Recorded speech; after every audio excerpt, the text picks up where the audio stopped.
Sensikers, kembali berjumpa bersama saya Denny Darko. Tidak ada yang namanya misteri, yang ada adalah tanda-tanda yang coba kita mengerti sekarang. Kembali lagi, ini sebenarnya masuk di episode-episode favorit saya kalau saya ketemu sama Mbak Yu. Nah, ini Mbak Yu saya, Mbak Yu semua orang, tempat kita semua bertanya, dan kita akan bahas banyak hal di sini. Nah, yang pertama, ini saya akan bahas sesuatu, Mbak. Ini langsung ya? Iya, monggo. Langsung. Saya tuh kemarin sebenarnya agak nggak mau, karena kan ceritanya ini ada perseteruan seperti itu. Lah, terus dikaitkan sama apa yang pernah saya itu prediksikan, ramalkan Mbak sebelum itu. Jadi saya tuh di situ memang saya bikin video, ada seorang artis yang image-nya itu baik. Jadi image-nya memang image baik seperti itu. Karena kejadian ini dia itu akhirnya terancam hancur image-nya seperti itu. Nah, orang mengaitkan ini sama Syahrini. Nah, kebetulan kan ada seseorang, ini namanya Lauren, kalau tidak salah dari Belanda. Betul. Nah, dia itu mengaku sebagai ayah angkatnya. Nah, ayah angkatnya tapi dikasih tanda petik gitu kan. Betul. Saya juga bingung. Nah, saya pun juga kalau seperti itu kan saya berpikir misalkan kan bisa saja kayak Syahrini dulu kan juga punya buka tempat karaoke nyanyi seperti itu kan. Bisa aja kalau orang yang lebih tua terus memodali untuk satu usaha kan menyebutnya bisa begitu atau apa lah, orang bertanya-tanya. Dan yang lebih lagi itu ini sekarang seperti bola liar, kesana kemari banyak orang ikut komentar dan sebagainya. Saya lihat juga di Mbak Yu, Mbak memberikan sedikit masukan juga. Nah, ini kira-kira gimana? Itu kan kalau kita lihat kemarin itu Mbak, dengan semua itu tadi, lah kan sebenarnya kayaknya ini kenapa kok semakin liar itu karena si yang Pak Lauren ini memberikan banyak sekali data yang dia aku itu adalah datanya dia. Nah, tapi dari pihak yang dia tuju, Syahrini, ini belum memberikan konfirmasi apa-apa, klarifikasi. Ya harapannya kan kalau kita semua ya, harapannya kan saya itu kalau meramalkan sesuatu yang jelek pengennya saya yang salah, Mbak Yu yang salah. Nah, dan salah itu harus diberikan dengan klarifikasi. Nah, kita akan menanti itu. Menurut Mbak Yu, kenapa kok tidak segera diklarifikasi? Ini terlihat diam saja. Jadi kan saya juga banyak pertanyaan Mas dari beberapa media ke saya itu, sampai mungkin saya juga agak menghindari juga sebagai kemarin-kemarin kebukannya saya nggak mau menerawak apapun itu. Mungkin saya agak mengurangi di bulan Ramadan juga. Jadi saya akan berbicara yang agak ringan-ringan seperti itu. Cuman karena banyaknya media, terus ibaratnya ada yang kepengen datang ataupun fansnya Syahrini, ada juga yang dari penggemar-penggemar yang lainnya ataupun dari orang yang kepengen tahu dan perkembangannya seperti apa sih Syahrini sebenarnya, dan ada begitu banyak juga yang masih penasaran dengan kehidupan Syahrini. Jadi saya pelan-pelan bicara bahwa saya seperti ini. Kan waktu itu kan menerawang pernikahan Syahrini bahwa tahun 2000 ini akan menikah dan berganti gelar jadinya Reno, dan setelah pasca pernikahan pasti akan ada gosip lagi, tapi ini akan melebar soal kekeluarganya. Ini ada di media, silahkan dicek. Dan itu sudah diramalkan. Sudah terjadi semuanya, karena nanti akan dibuka satu persatu permasalahan yang tersimpan karena sebagian tidak terbuka sama Reno. Tapi namanya orang seneng Mas, apapun kurang dan lebihnya, terbuka atau tidaknya, pasti akan bisa menerima kekurangan pasangan. Iya, itu juga pernah saya kemukakan. Itu kuncinya orang seneng itu kan, yang penting bisa menerima kekurangan pasangan. Ya Mas. Kalaupun Syahrini banyak kekurangan, anggap aja yang tahu mereka pasangan suami istri lah. Tiap rumah tangga pasti ada masalah. Nah, Reno tahu ada banyak kekurangan. Mungkin juga Reno juga banyak kekurangan juga, bisa diterima dengan Syahrini yang satu sama lain bisa menerima kekurangan masing-masing. Orang kan hanya bisa melihat gebiarnya yang di luar, seakan mereka yang luar biasa, yang hidupnya bahagia, sudah menutupi TV, semua permasalahan.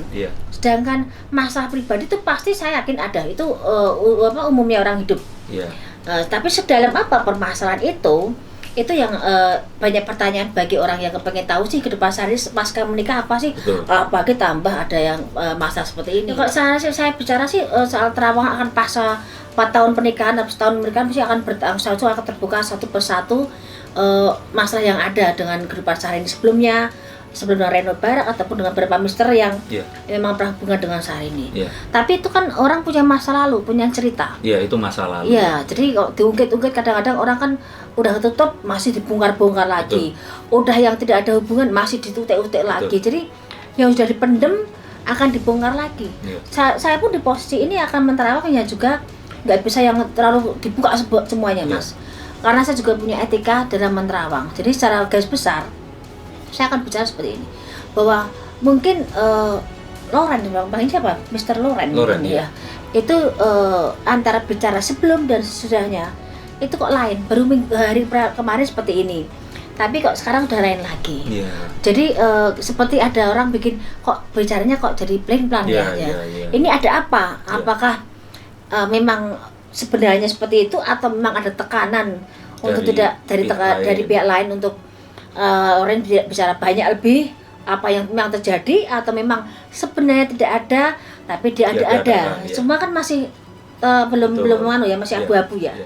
Tapi mau saya secara pribadi terawangan saya sebenarnya permasalahan yang sekarang dibesar-besarkan ataupun sekarang udah dibuka lagi ini, mungkin dari skala 1 sampai 10 itu dari 5% mungkin ada benar, tapi yang 5-nya memang besar. Ya, gitu. Tapi kenapa kok keluarga dan ya pihak Syahrini ini itu seperti diam aja, padahal kan ya ini sesuatu yang lumayan serius gitu Mbak, yang dituduhkan. Ini kalau saya melihat dari sisinya si Syahrini ini, harusnya kan dia mengeluarkan statement kalau udah nggak usah didengarkan. Iya, betul. Ya ini orang cuma cari sensasi, ya kan. Nah dengan seperti itu masyarakat kan tenang.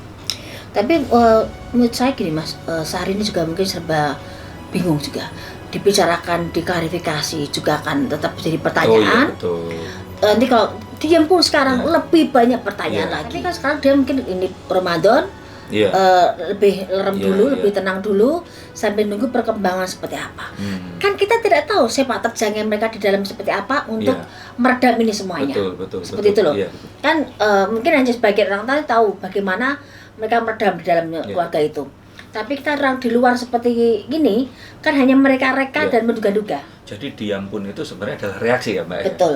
Jadi nggak mau banyak ngomong lah, biarkan yang nunggu waktu aja lah, atau biarkanlah ibaratnya saya udah mau ngomong pun juga akan serba salah. Tapi mungkin ada suatu gerakan atau suatu tindakan yang kita tidak tahu yang biar ini semuanya diam dan tenang seperti itu. Yang akhirnya jadi panas itu kan ya fansnya Syahrini dan sahabat. Betul. Ya sahabat kan langsung datang turun tangan seperti itu. Cuman kalau seperti ini kan seperti tadi Mbak Yu cerita, ini jadi melebar jadinya kemana-mana. Tapi menurut Mbak Yu ini kalau sampai Lebaran kira-kira Syahrini ini akan memberikan klarifikasi atau enggak, atau malah ditunggu sampai ini selesai? Ini untuk Syahrini kalau menurut saya agak diem dulu dia. Agak diem dulu karena menurut saya mereka tetap ada pergerakan, tetap ada suatu hal yang dia lakukan untuk meredam ini semuanya. Kalau menurut saya seperti itu. Dengan cara apa saya tidak bisa bicara lebih di sini. Tapi yang jelas mereka berusaha meredam, berusaha yang tidak memblokap semua apapun itu, dan berusaha yang udah kesannya tenang, jangan sampai ribut-ribut, karena semakin dinyatakan ataupun semakin diklarifikasi semakin akan banyak pertanyaan lagi.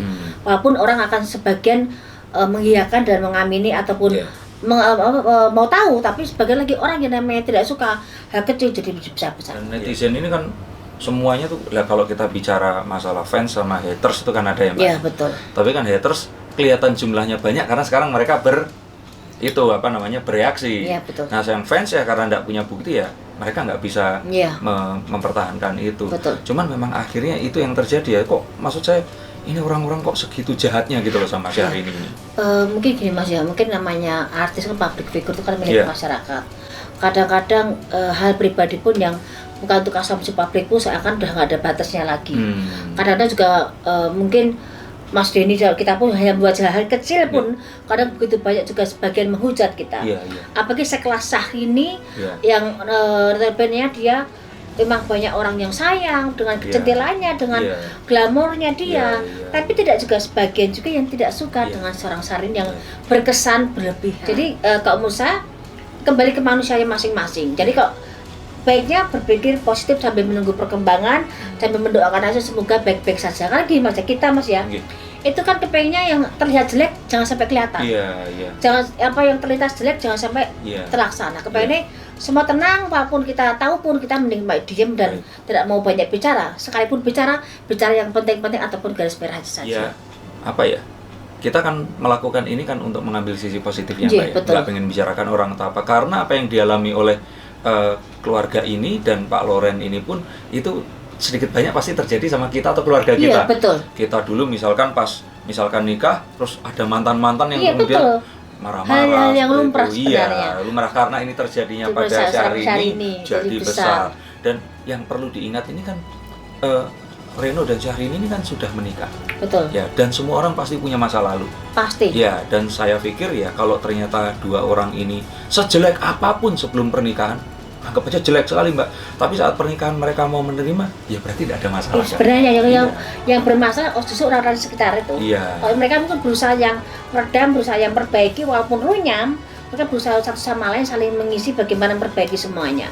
Tapi namanya orang kadang nggak suka orang bahagia kan ada aja. Betul. Tapi kan manusia satu sama lain punya cara sendiri memandang suatu permasalahan. Yeah. Nah, dengan kasus Syahrini seperti ini, ya kita punya benang merahnya ambil yang positif saja, Mas. Okay. Buat kehidupan itu bahwa tidak semua orang yang kita anggap benar itu akan sayang, yang kita anggap sayang itu belum tentu benar. Semua seperti itu. Oke, ini berhenti dulu di sini. Nanti kita bersambung ke video kedua. Ini juga ada azan. Ya. Jangan kemana-mana, ada bagian kedua dari video ini. Tetap di sini.